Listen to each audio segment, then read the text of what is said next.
وہ ہمیں وارن کر رہے ہیں کہ آپ کا کام نہیں ہے، بیچ میں مت آئیں، ایران اور اسرائیل کا کام ہے، حالانکہ امریکہ مکمل طور پہ انوالو ہے۔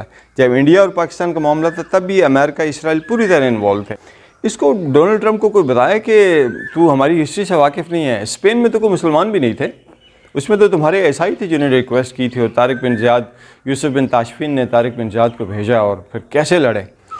کفر یہ چاہتا ہے کہ ایران کو بالکل بٹھا دیا جائے، اس کے بعد پاکستان کو کیسے ڈیل کریں گے آپ کی سوچ ہے۔ اگر ایران کا ہم نے ساتھ نہ دیے تو اپنے آپ کے ساتھ ظلم کریں گے، کیونکہ کفر رکے گا نہیں، وہ انہیں پتہ ہے پاکستان خطرہ ہے۔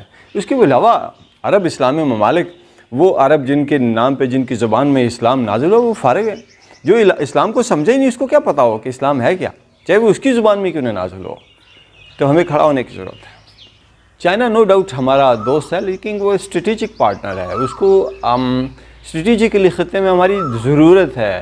اگر تھنگز گو ورسٹ، گاڈ فوربیڈ، تو چائنا کب تک ہماری مدد کرے گا؟ وہ نہیں آئے گا سامنے، ہمیں خود ہی لڑنا ہے۔ ابھی سچویشن یہ ہے کہ کفر یہی شو کر رہا ہے کہ نارمل چیزیں چل رہی ہیں، نتھنگ رانگ، لیکن وہ ایران کو نہیں چھوڑیں گے، وہ ایران کو کبھی بھی نہیں چھوڑیں گے، اور ایران کے بعد ہم جانتے ہیں کس کی باری آئے گی۔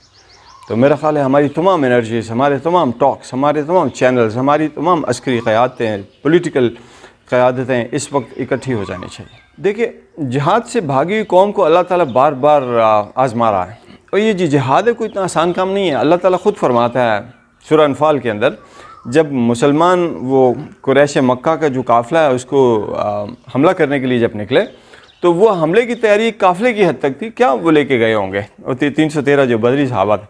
لیکن اللہ کا کرنا کیا ہو کہ اللہ قرآن میں جیسے فرماتا ہے کہ تم میں سے ایک بڑا گروہ یہ چاہتا تھا کہ لڑائی نہ ہو، بلکہ وہ کمزور جو گروہ ہے لشکر کے مقابلے میں جو قافلہ ہے اس کے اوپر حملہ کیا جائے اور مال غنیمت سمیٹا جائے اور لایا جائے۔ لیکن اللہ چاہتا تھا کہ حق کو حق اور باطل کو باطل ثابت کر کے دکھائے، اور اس نے کر کے دکھایا۔ اللہ فرماتا ہے وَمَا لَكُمْ لَا تُقَاتِلُونَ فِي سَبِيلِ اللَّهِ وَالْمُسْتَضْعَفِينَ مِنَ الرِّجَالِ وَالنِّسَاءِ وَالْوِلْدَانِ۔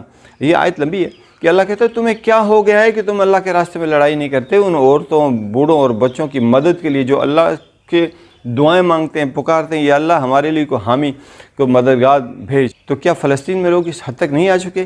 کیا کشمیر میں لوگ اس حد تک نہیں آ چکے؟ کئی سال پہلے سے بیچارے دعائیں کر رہے ہیں یا اللہ کو ہمارے لیے مددگار بھیج۔ تو مددگار اللہ نے تو جب آنا ہے تو پھر تو میرا آپ کا کچھ نہیں بچے گا، وہ ہم نے مدد کرنی ہے۔ کونوا انصار اللہ یا ایھا الذین آمنوا کونوا انصار اللہ، اے ایمان والو اللہ کے مددگار بن جاؤ، ہم نے کرنا ہے۔ پچھلے کئی عرصوں میں ہم نے کوکا کولا کا بائیکاٹ کر دیا، ہم نے یونیلیور کا بائیکاٹ۔ ہم اتنا تو کر سکتے ہیں نیشنل لیول پہ بتائیں کہ یہ وہ ادارے ہیں جو اسرائیل چلا رہا ہے اور ان کا بائیکاٹ کیا جائے، اور اکارڈنگلی ہماری انڈسٹری اس کے مقابلے میں اچھی پروڈکٹس لے کے آئے۔ تو یہ تو مستقل طور پہ بائک آؤٹ ہونا چاہیے۔ ایسے ہمیں جوش آتا ہے تھوڑی دیر کے لیے کوک بند کر دیں، فلانے بند کر دیں اور یونیلیور بند کر دیں، اور پھر اس کے بعد دوبارہ شروع ہو جاتے۔ کیا کریں لوگ؟ مجھے اگر اس میں کوئی شک تھا تو اب شک نہیں رہا کہ ہمارے پیارے نبی صلی اللہ علیہ وسلم نے جو فرمایا کہ ان قریب کافر قوتیں تم پر ایسے ٹوٹ پڑیں گی جیسے بھوکے دسترخوان پہ ٹوٹتے ہیں۔ تو صحابہ نے تعجب کیا، اللہ کے نبی کیا ہم تعداد میں کم ہوں گے؟ آپ نے فرمایا نہیں، تعداد بہت ہوگی، لیکن تمہارے دل میں وہن کی بیماری پڑ جائے گی۔ صحابہ نے عرض کیا وہن کیا ہے؟ آپ نے فرمایا کہ حب الدنیا و کراہیت الموت، دنیا کی محبت اور موت سے نفرت۔ موت سے نفرت ہے جو ہمیں بزدل بناتی ہے، اور ہماری ہسٹری تو موت سے محبت والی ہے۔